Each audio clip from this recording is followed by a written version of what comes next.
It's all about peace, spreading love in the world. So I gotta represent rebels for joy, positivity. You know that we're all about it. Magic happens when you align your purpose, passion, and power. Just believe in your greatness. I know for sure the light that you radiate too strong to ignore. Emotional revolution. It's time that we start. Love, we need more. We are rebels for joy. Woo!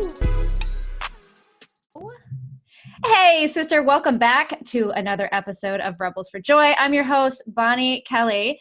And you guys, I've actually been waiting for this conversation for a minute because we've got Robin McMahon here with us, who not only is an author, not only is a speaker, but she is going to seriously talk to you mamas out there about changing the relationship you have with your children.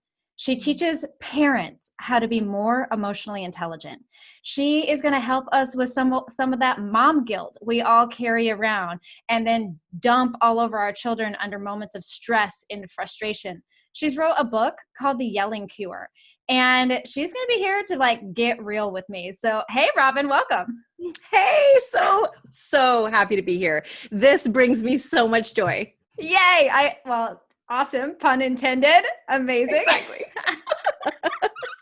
You have to bring the joy when you're on the Rebels for Joy podcast. Well, with that being said, Robin, you know how we roll. We open this stuff up with a corny joke or pun. Are you ready for this? Bring it. Okay. What do you get when you cross a vampire with a snowman? I don't know. Frostbite. Aw, that's awesome. I love it. I warned you. They're so cheesy. And they're great though, right? I mean, talk about a quick injection of joy right there, right? Right? Exactly. I have a joke for you. Oh, yay. Okay. I do. Okay. And I have boys, so I'm going to just preface it by saying this. So this is my life. Why do you never let a Pokemon in the bathroom with you when you're in the shower? I don't know. He might Pikachu.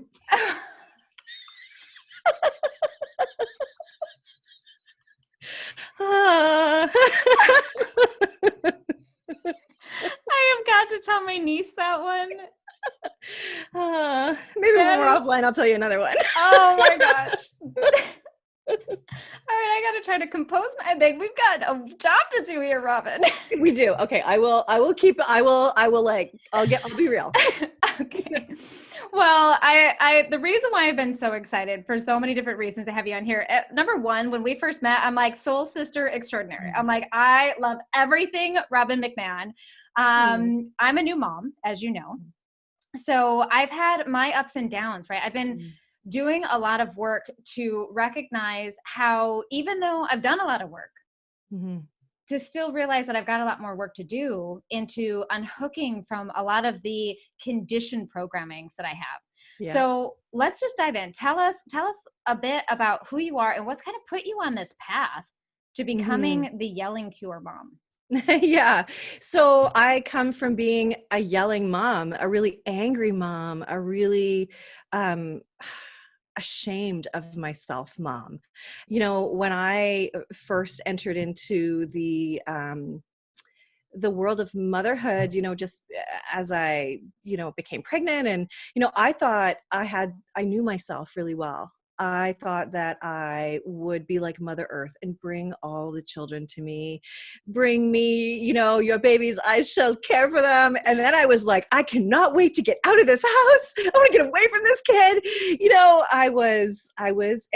And look, I had a rough start to his life with, 10 days overdue, induced labor over 2 days, and a C-section in the end, and I couldn't nurse him. And so there was there's a lot, and I talk a lot about that stuff because what happened is I was really ashamed of myself that I couldn't do what I thought I should be able to do, that I thought was like what every mother should be able to do. That's what my body is made for. And I couldn't, I had to, and I remember thinking when I would read stories about women that couldn't reconcile the way the birth went with their child, and that really was frustrating and hard on them. And I thought, well, that's dumb.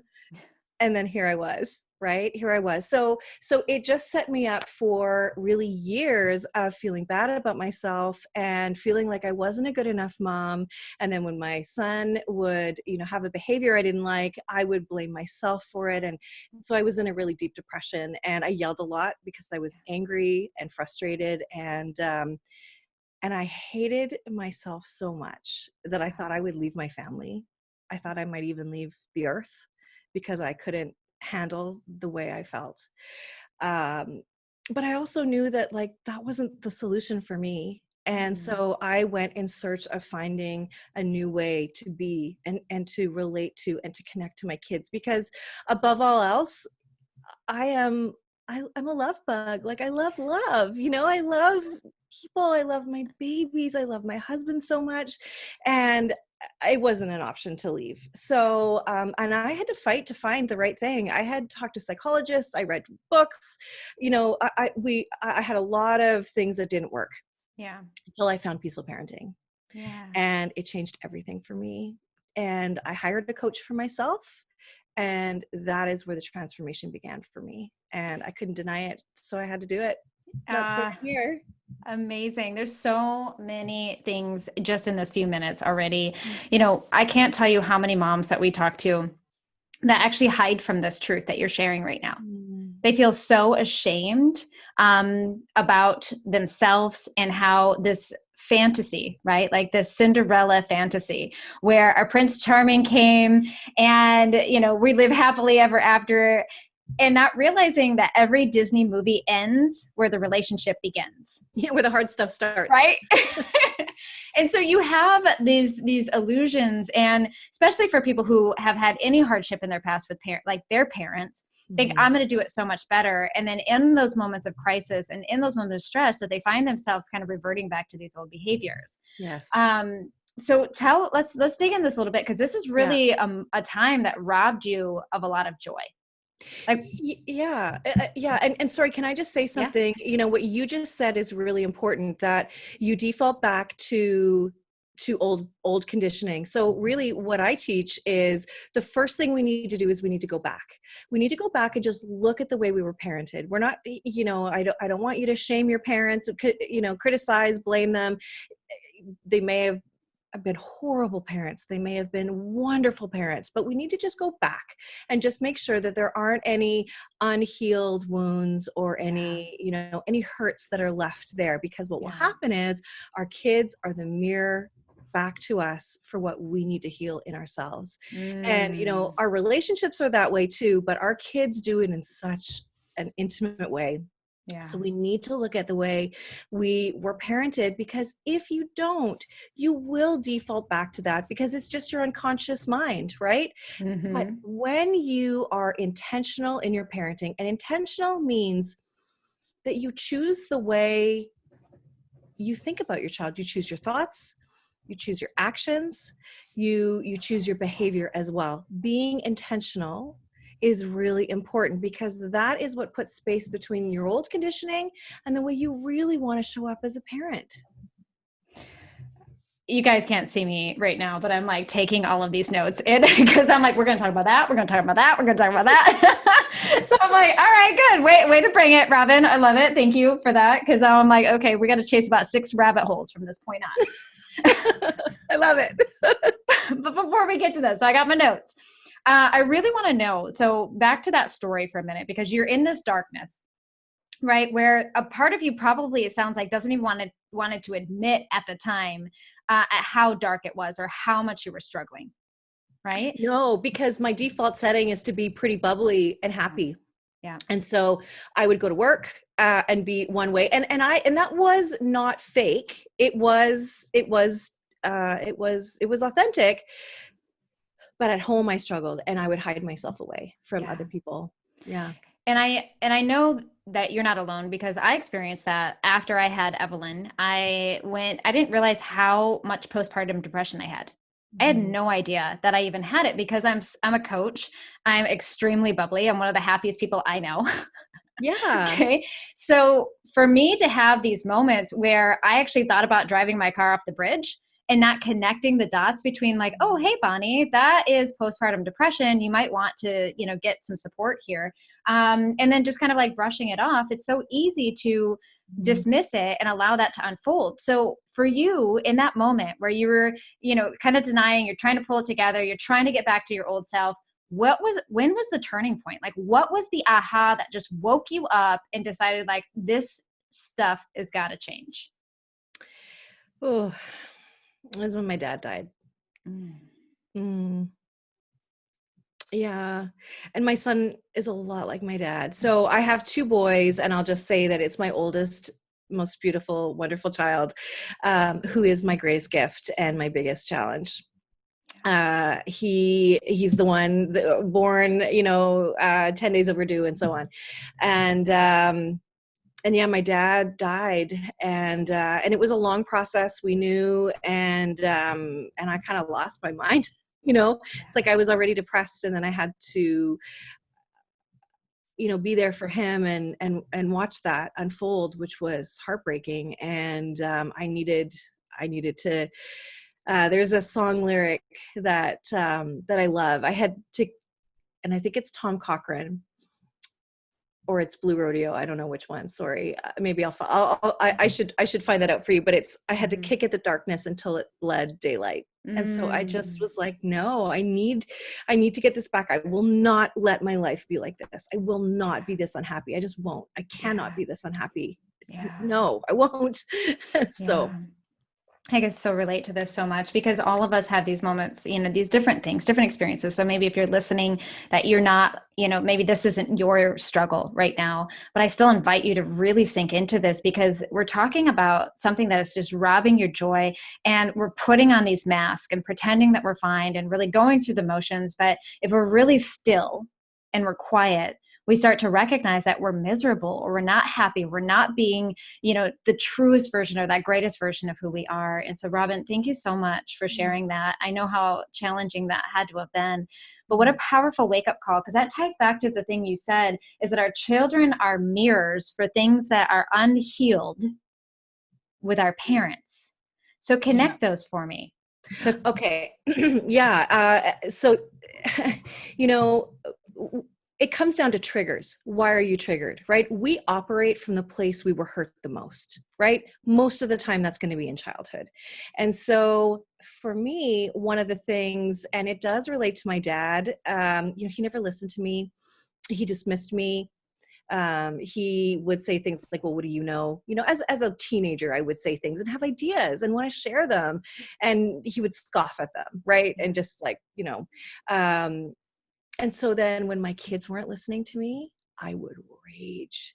Because the thing is that I didn't have any power back then to say, no, you need to hear me.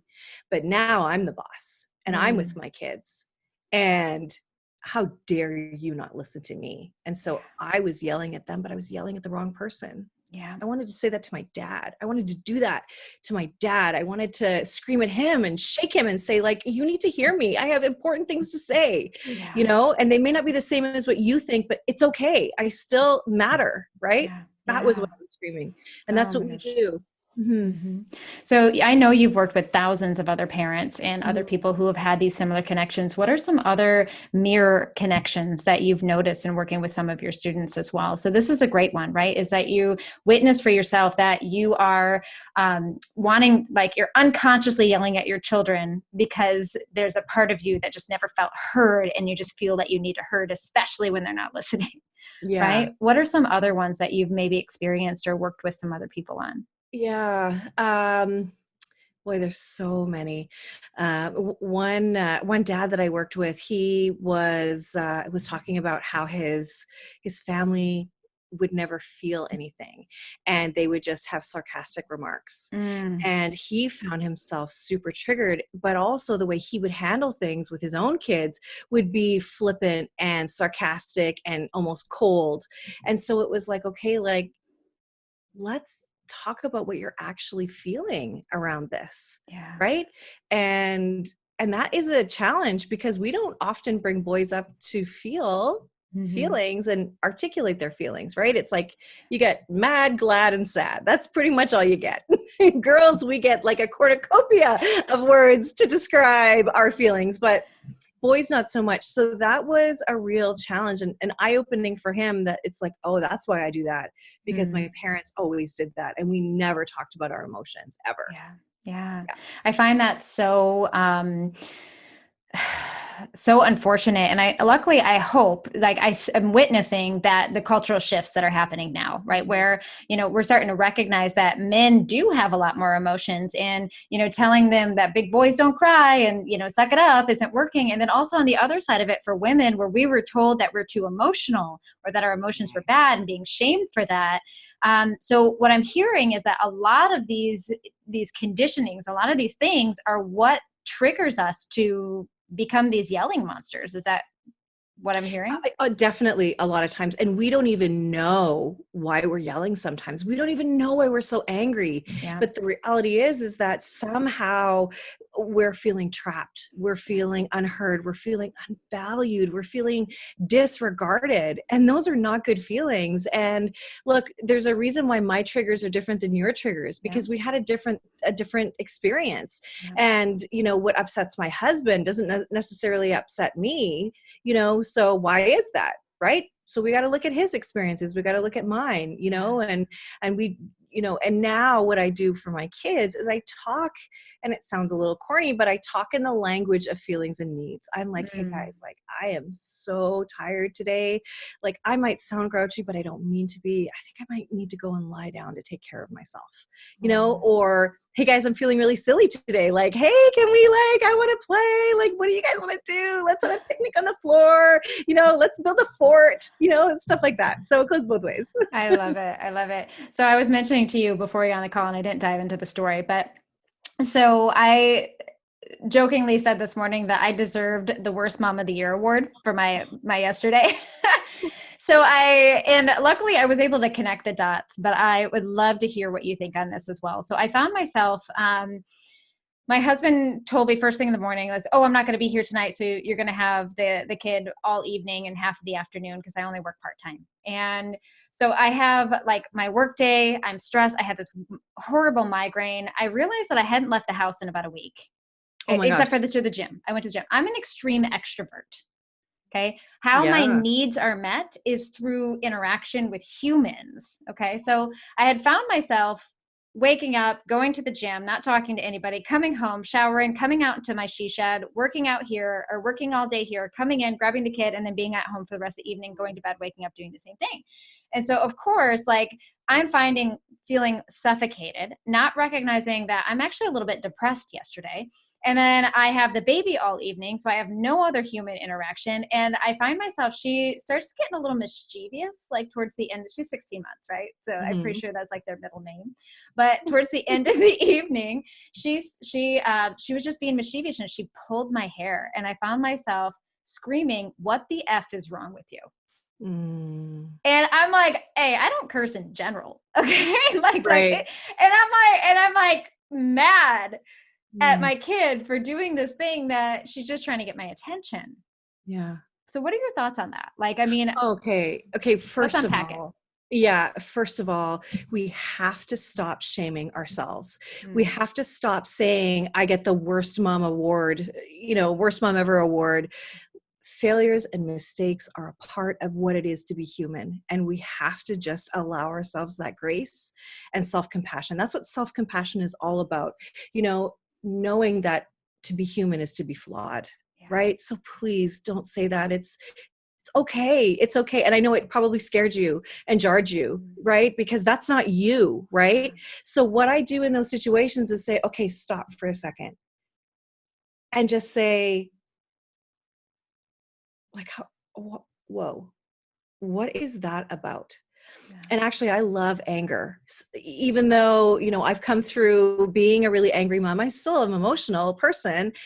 And I look at anger now as a gift. What was that telling you? And now right? You were able to connect those dots. Like, okay, hold on. That's not me. I don't talk like that. And I certainly don't curse. And this is my beautiful 16-month-old baby who I love so much, who pulled your hair probably because she's jealous because she's got a cute little bald head. Just kidding. She's adorable as all get out. But it's like, okay, how can I use my anger to teach me what I was going through then? Yeah. And in reflection, what you said is, I'm tired. I haven't left the house. I'm feeling trapped. I'm feeling all these things.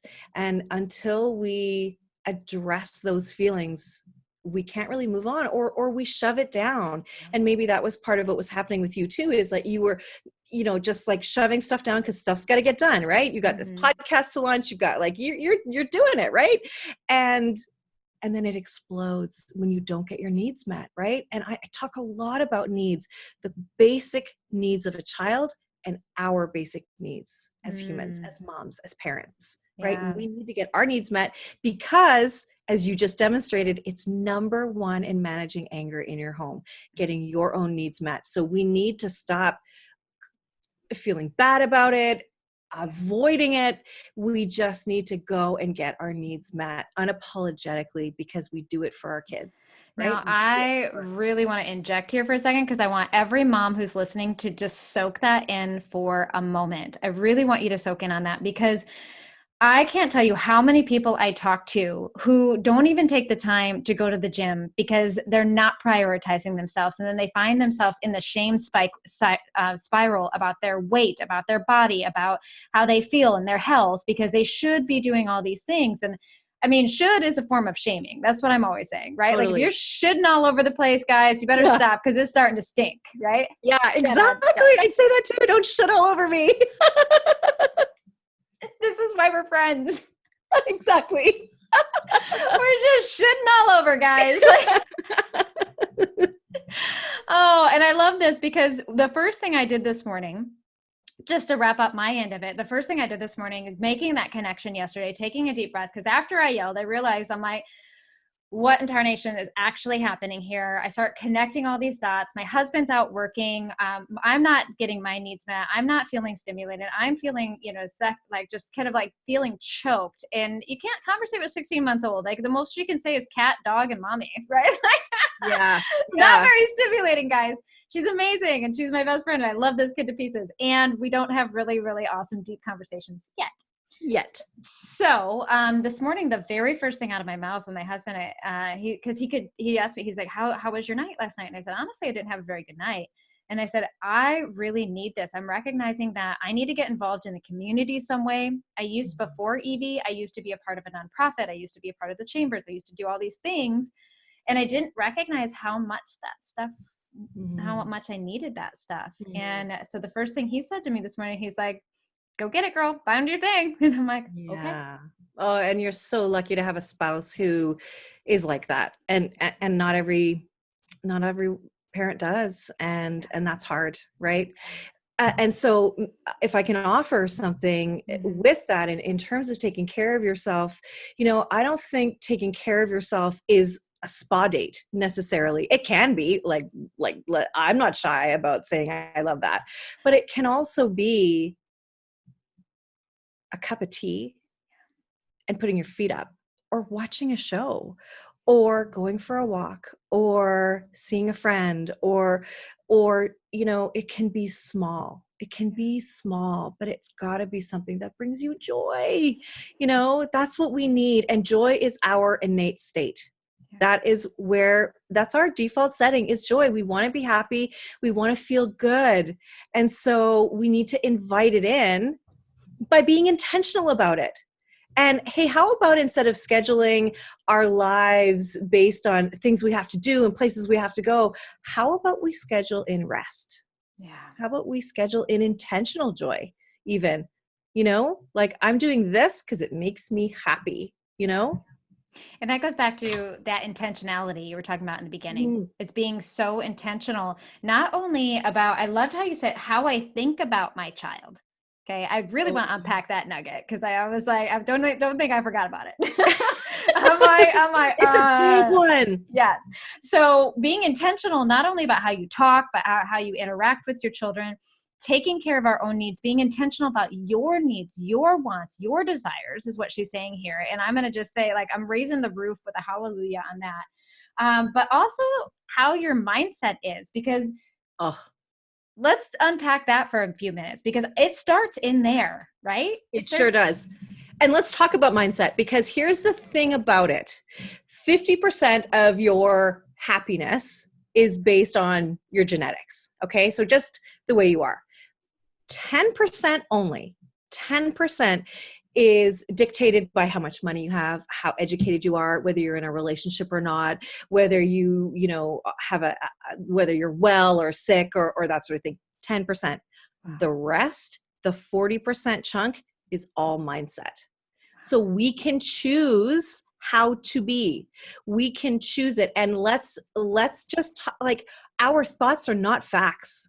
They are not facts. Just because we have a thought doesn't mean we need to believe it and take it on as a belief. Because what happens is that when I decide that my kid is a whiner, or my child is a problem, or a bully, or it talks too much, or is dramatic, or all of the things that we say that we notice, we assign a label to them. And then our brain goes in search of proving it to be true. So then it's like, tick, tick, tick. Oh, yep, she's a whiner. And I know I have this one client and it broke my heart. So I don't know how many people listening know the show Little House on the Prairie. But there were, I don't know, do you know it? I do. Yeah, okay. So there's one character, Laura, who's like the goody two shoes, I guess, of the show, right? She's always good. She's always kind, whatever.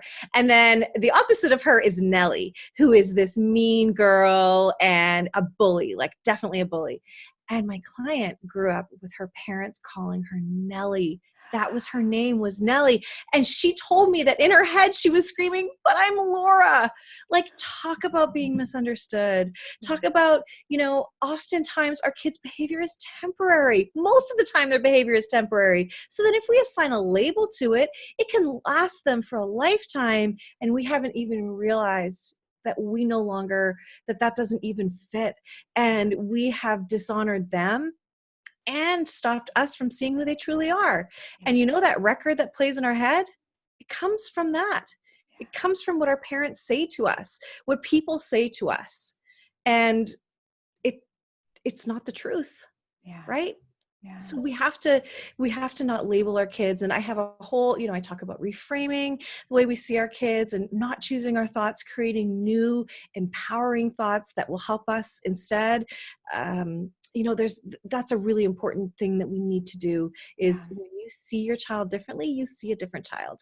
Oh my gosh, mic drop on that one right there, right? I think it's so important to highlight here that the stories we tell inside our mind shape what we witness and see as through and as of our children. Yes. And that part is 100% in our control.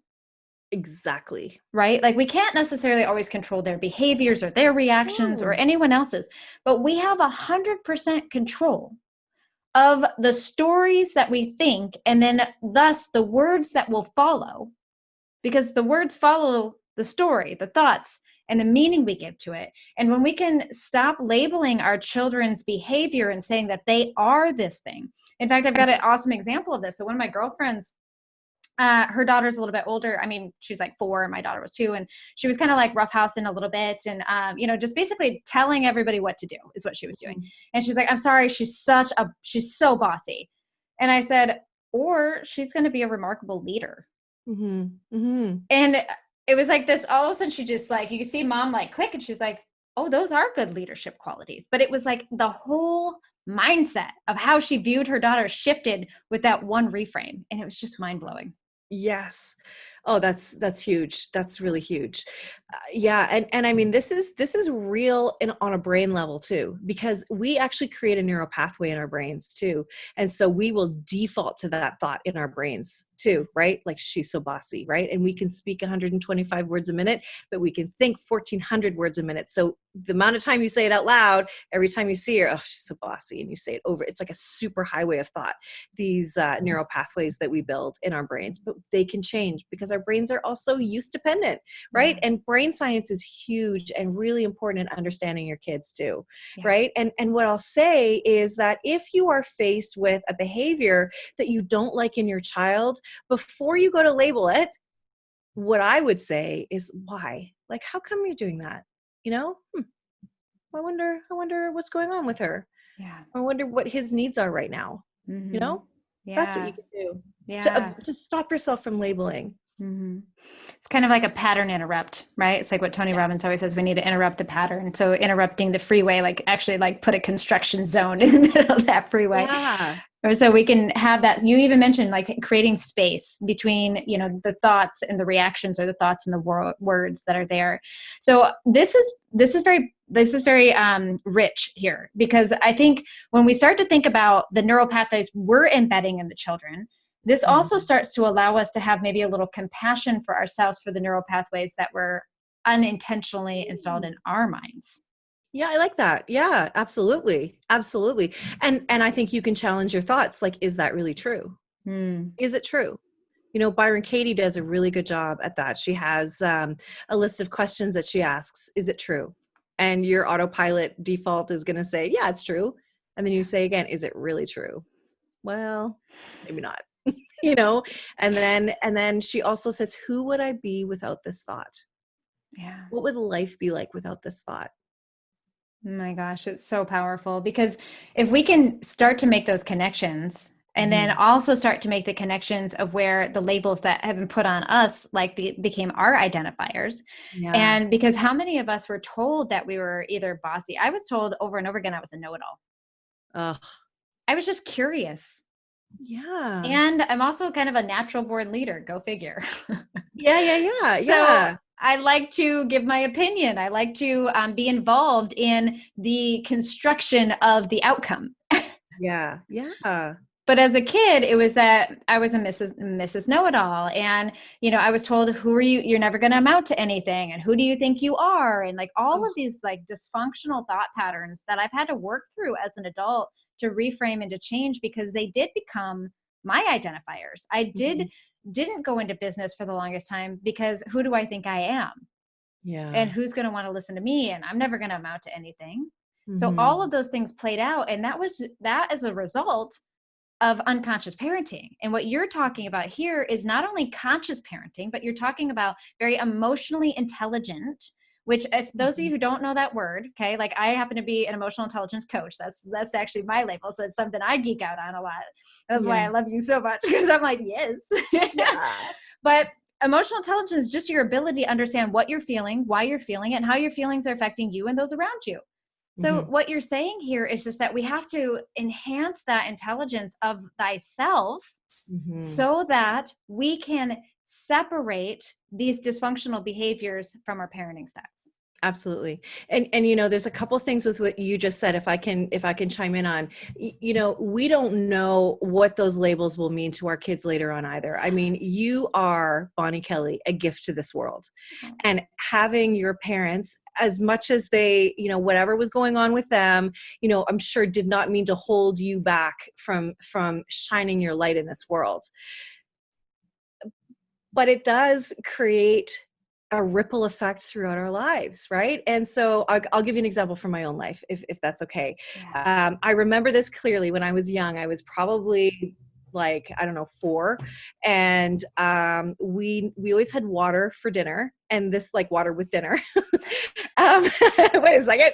And one night we had lemonade, and I was so excited. I had to drink a lemonade, and I drank it before dinner. And then my dad gave me some more, and then he said, and then I drank it. And then he said, did you drink it? And I said, no. And I lied.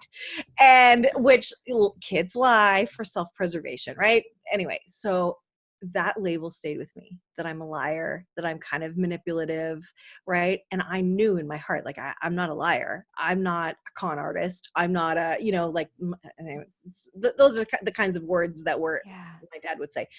And so what it ended up doing is I would overcompensate in my life for like, no, you can trust me. Like, I'm a good person. And so I would dishonor myself to prove to other people that I was a good person, instead of just like being in my truth. I was hustling for it, you know, like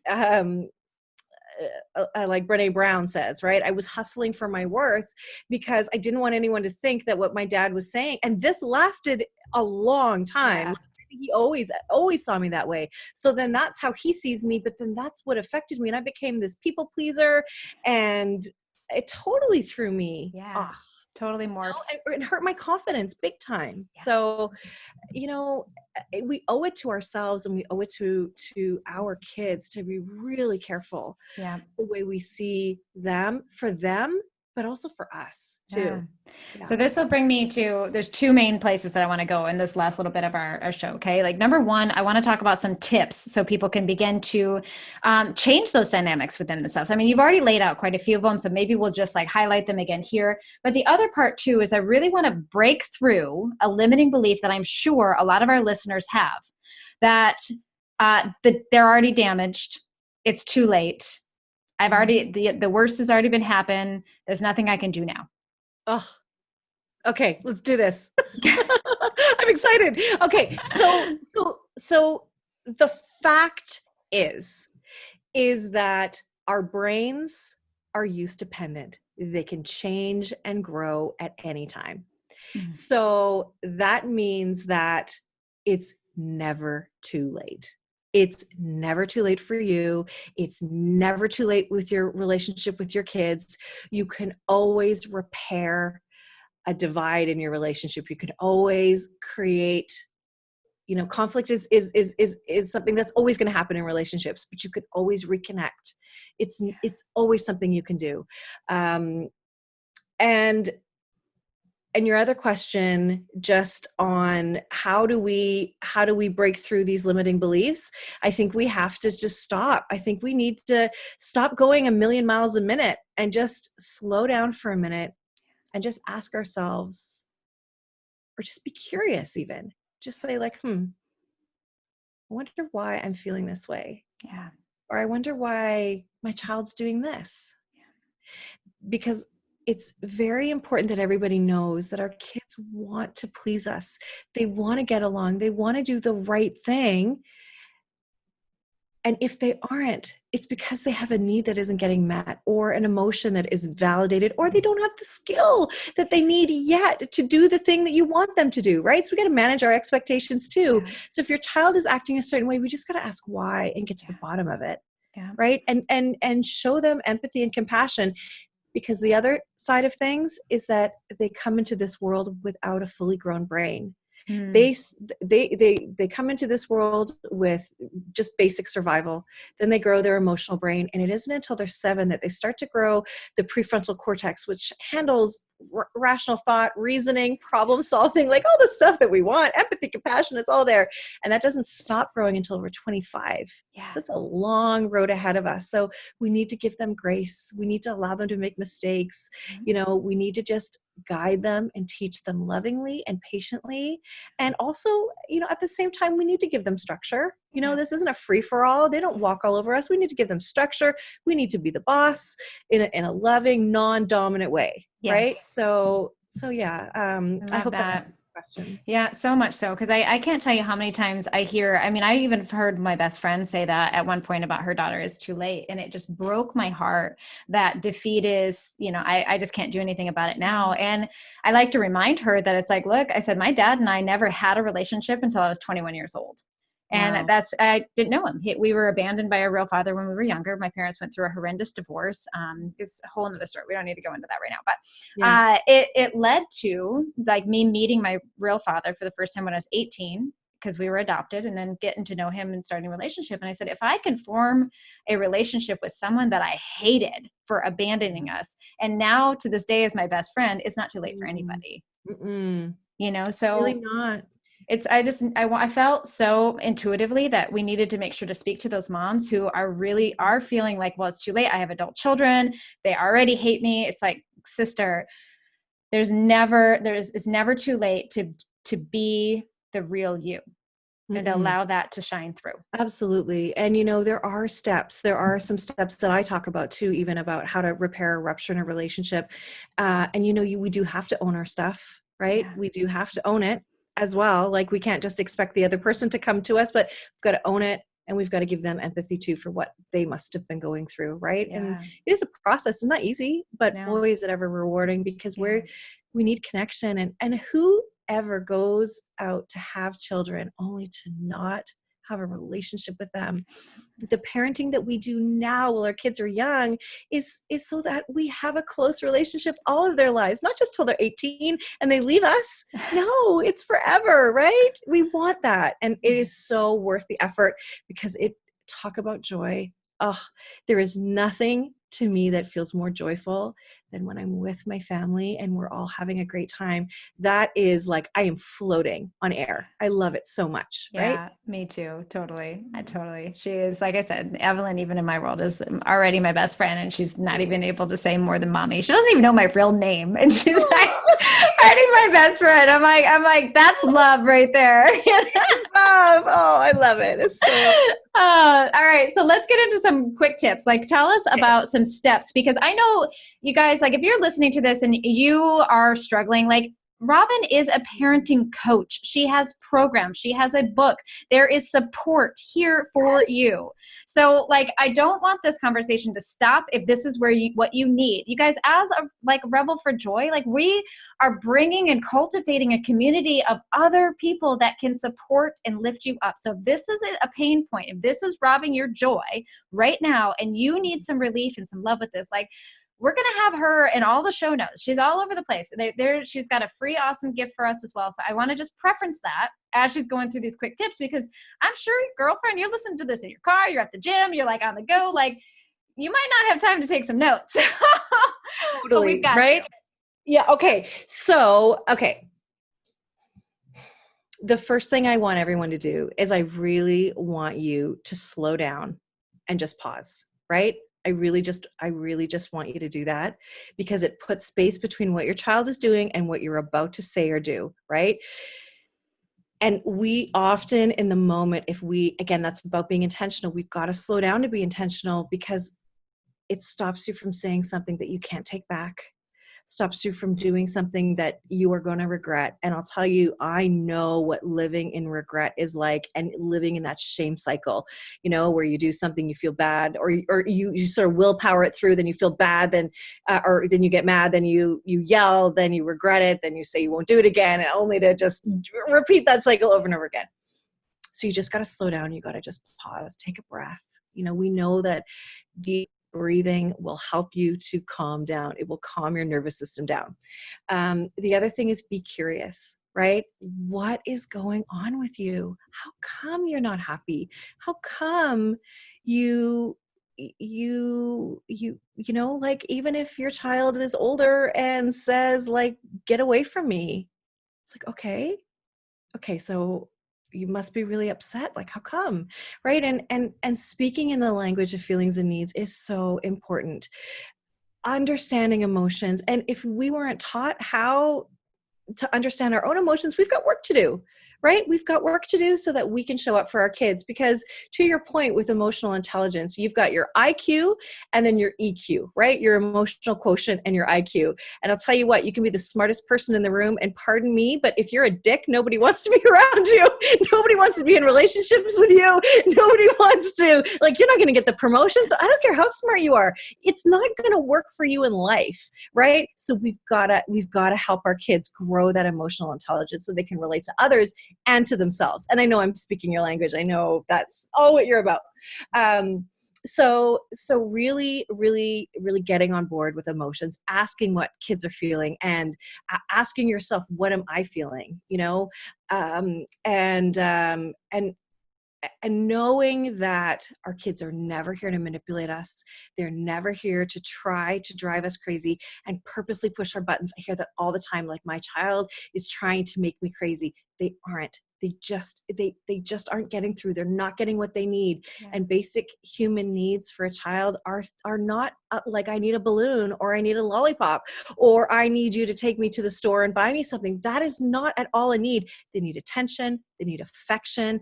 They need appreciation, unconditional love, empathy, connection, growth, and independence. That's what they need, right? And that's, of course, providing that they've got shelter and food and all that stuff, right? That's what they need. That's it. Yeah. And kids need attention. And how often do we blame, shame, and criticize them for needing it? They need our attention. Nothing is more important than that. Yeah. Yeah. Period.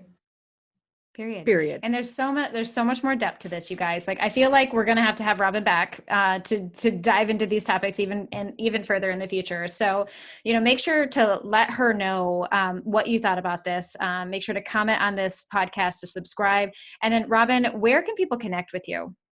Yeah. Okay. So a few different ways. I have lots of different ways to help people and support people because I am so passionate about this topic.